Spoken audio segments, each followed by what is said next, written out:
আপনারা যারা এখনো পর্যন্ত জাকাত হিসাব করেননি, খুব ভালো হয় দ্রুত গতিতে আপনারা জাকাত হিসাব করে যার যার জাকাত গুলা যদি আলাদা করে ফেলেন, অথবা যেখানে যেখানে পাঠাবেন, দেশে পাঠাতে দেরি হলে আপনারা আলাদা করে ফেলেন।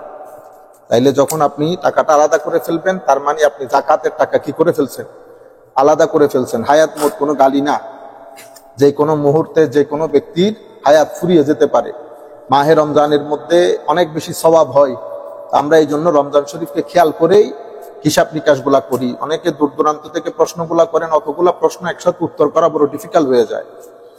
সিম্পলি আপনারা প্রত্যেকে যার যার লোকাল উলামা ইকরামের কাছে যদি জিজ্ঞেস করেন জাকাতটা হিসাব করবেন কেমনে, আমি সিম্পলি আপনাদেরকে বলি, আমাদের এখানে ম্যাক্সিমাম লোক যারা আছেন প্রত্যেকের কাছে কম করে হলেও 30 ভরি স্বর্ণ তো আছে প্রত্যেকের কাছে, একদম জি নাই, সালেক ভাই নাই বলতেছে, আল্লাহু আকবার। তো যাদের কাছে আছে আর কি 20 ভরি 30 ভরি, 7.5 তোলার উপরে, তো 7.5 তোলার 7.5 ভরি হলে আমার মনে হয় 87.48 গ্রামস হয়, ঠিক আছে। এখন আপনি তোলার ভরি অলমোস্ট সেম, তো আপনারা ধরেন কারো কাছে 20 ভরি আছে, তো 20 ভরিকে আপনি এখন পার ভরিতে কয় গ্রাম হয়? পার ভরিতে 11 পয়েন্ট সামথিং গ্রাম হয়।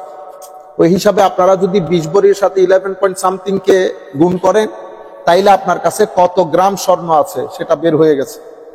যত গ্রাম স্বর্ণ আসবে তার 40 ভাগের 1 ভাগ, 40 ভাগের 1 ভাগ করবেন। ধরেন আপনার কাছে 300 গ্রাম স্বর্ণ আছে, তাহলে 300 গ্রাম স্বর্ণের 40 ভাগের 1 ভাগ করে আপনি বুঝতে পারবেন সেটা কি 10 গ্রাম হচ্ছে না 12 গ্রাম হচ্ছে। ধরেন 12 গ্রাম, তো 12 গ্রামের স্বর্ণ এখন আপনি জাকাত দেবেন, তাহলে আপনি ইন্টারন্যাশনাল মার্কেটে পার গ্রাম স্বর্ণের দাম কত? 97 পয়েন্ট সামথিং ডলার্স হয়। এখন আপনি যেহেতু সেল করবেন, ওই গ্রামে তো আর আপনার কাছ থেকে স্বর্ণ কিনবে না কেউ, তাইলে আপনি একটা সেল প্রাইস নির্ধারণ করেন, $80 করেন, $75, $80 করে, তাইলে 12 গ্রামসের উপর আপনার এক্সাক্ট অ্যামাউন্টটা বের হয়ে যাচ্ছে।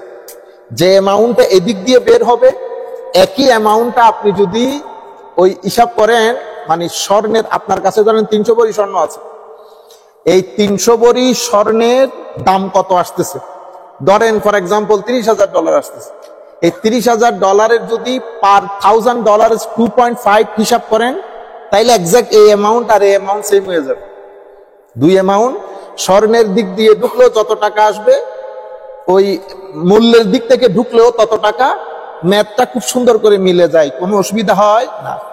এভাবে আপনারা জিনিসগুলোকে হালকা করে নিয়ে ফেলি বেশি, হচ্ছে অসুবিধা নাই, দিয়ে ফেলবো আর কি, কত টাকা আসছে, আচ্ছা অত বেশি দিতে হয় না, আপনি আপনার মতো করে হিসাব করে দিয়ে দিলে জাকাত আদায় হবে না। এটা খুব সিরিয়াস ম্যাটার। এবং আমি আপনাদেরকে বলবো, দূর দূরান্ত থেকে যারা শুনতেছেন, আপনারা প্রত্যেকে পরিবার পরিজন নিয়ে জাকাত হিসাব করবেন। তাইলে ছেলে মেয়ে যারা আছে এরা এখন থেকে ট্রেন আপ হয়ে যাবে যে এটা আমার উপর কর্জ, ঋণ আমাকে পরিশোধ করে দিতে হবে। আপনার ছেলে মেয়ে যখন 8-9 বছরের হয়ে যাবে, তাদেরকে সামনে বসিয়ে জাকাতটা হিসাব করবেন। আমরা যেটা করি সেটা প্রত্যেক জাকাতের পুরা জাকাতটা হিসাব করে, যদি আমার উপর ধরেন 50,000 টাকা জাকাত আসে, তো আমি ছেলে মেয়েদেরকে দেখানোর জন্য, ভাই বোনদেরকে দেখানোর জন্য বলি 50 + 20 70,000। আল্লাহ রাব্বুল আলামিন এখানে সবাইকে সামর্থ্য দিয়েছেন, $10,000 টাকা $100 বেশি দিলে অসুবিধা আছে? কোনো অসুবিধা নাই। তাইলে যাতে আমার গা থেকে, আমার গায়ের উপর যেন আর কোনো টাকা পয়সা না থাকে। তো এটা কি হয়? এটা আপনার এক্সিস্টিং যে টাকা পয়সা সবকিছুকে পবিত্র করে ফেলে, ধুয়ে মুছে, নাম্বার 1। নাম্বার 2 হচ্ছে আপনি সম্পদের পুরা বছর সম্পদের মধ্যে অনেক বরকত পাবেন। আমি গ্যারান্টি দিয়ে আপনাদেরকে বলতেছি, অনেক বরকত পাবেন, টাকা ফুরাবে না। দেখবেন যে $100 দিয়ে $1,000 কাজ করতেছে। কিন্তু আপনি যদি জাকাতের মধ্যে হেরফের করেন, টাইট করেন, তাইলে কিন্তু দুঃখে পড়ে যাবেন। দেখবেন যে অনেক টাকা কিন্তু কোনো বরকত নাই। কিন্তু আপনি যদি এক্সাক্ট জাকাতটা আদায় করে ফেলেন, সম্পদ পবিত্র হবে, রিল্যাক্স থাকবেন, এবং $100 $1,000 বরকত দেবে, গ্যারান্টি। আমার নবী সাল্লাল্লাহু আলাইহি ওয়াসাল্লাম হাদিসে পাকের মধ্যে এই ধরনের বলছে। এরপরে আমি তার মুফতি না, আমি ফাঁকা ফতোয়া দিতে পারবো না আপনাদেরকে দূর দূরান্ত থেকে। বেটা আপনারা যারা শুনতেছেন, এই ফাঁকা ফতোয়া গুলো আমাদের কাজ না, আমরা ওই সাবজেক্টের মানুষই না। কিন্তু টুকটাক যে লেখাপড়া গুলো আছে ওগুলা দিয়ে বলতেছি, ইনশাআল্লাহ ওগুলা আপনারা ইউজ করতে পারবেন। এরপরে আপনার ইনভেস্টমেন্ট থাকে, ফ্ল্যাট থাকে, প্লট থাকে, সব ইনভেস্টমেন্টের উপর জাকাত দিতে হয় না। কিছু আসে ইনভেস্টমেন্ট, আপনার যে এক্সিস্টিং অ্যামাউন্ট ওইটার উপর জাকাত দিতে হয়, কিছু আছে ওইটার প্রফিটের উপর জাকাত দিতে হয়। সুতরাং আপনার কাছে কি আছে সেটা তো আপনি ভালো জানেন, আমি বুঝবো না।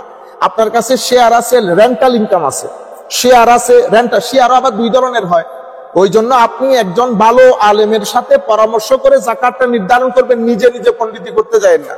যেভাবে আপনি অ্যাকাউন্টেন্ট ধরে আপনি ট্যাক্স দেন না, তখন কি নিজে নিজে করেন পণ্ডিতি, ওই পণ্ডিতি করিয়েন। আমরা নিজেরা পর্যন্ত সমস্যায় পড়ে যাই, কারণ কিছু আছে কমপ্লিকেটেড ইস্যু। আমি ইনভেস্ট করছি, এখন ওই ইনভেস্টমেন্টের উপরে জাকাত দিব নাকি ওটার প্রফিটের উপরে জাকাত দিব। এখন আমি যদি নিজে নিজে সিদ্ধান্ত নিয়ে ফেলি তো আমার আল্লাহ জিগাবে না? হ্যাঁ, জায়গায় পড়লে তো ডাক্তারের পরামর্শ দিতে। এখন আমার জাকাতের টাইম আসছে, তো নিজে নিজে পরামর্শ করে যেখানে কম সেখানে দিলা। এই কারণে উলামায়ে কেরাম বলছে আমাদের এখানে নিসাব দুইটা, একটা স্বর্ণের, একটা চাঁদির। একটা চাঁদির, তো স্বর্ণের দাম চাঁদির চেয়ে অনেক বেশি না? সিলভারের চেয়ে স্বর্ণের দাম তো অনেক বেশি। কিন্তু আমাদের সমস্ত ফুকাহায়ে কেরাম বলছে আপনি যেটার মাধ্যমে গরিবের উপকার বেশি হবে সেইটাকে নিসাব ধারণ করেন। সেটা যদি স্বর্ণের হয় স্বর্ণ, সেটা যদি রূপার হয় রূপা। যেটাতে গরিবের আনফা বলেছে, বেশি বেনিফিট, সেটা আপনি নিসাব হিসাবে নির্ধারণ করে সেটার উপরে আপনি যাকাত দিয়ে দিবেন। আল্লাহ রাব্বুল আলামিন আমাদের হামি ও নাসির হোক।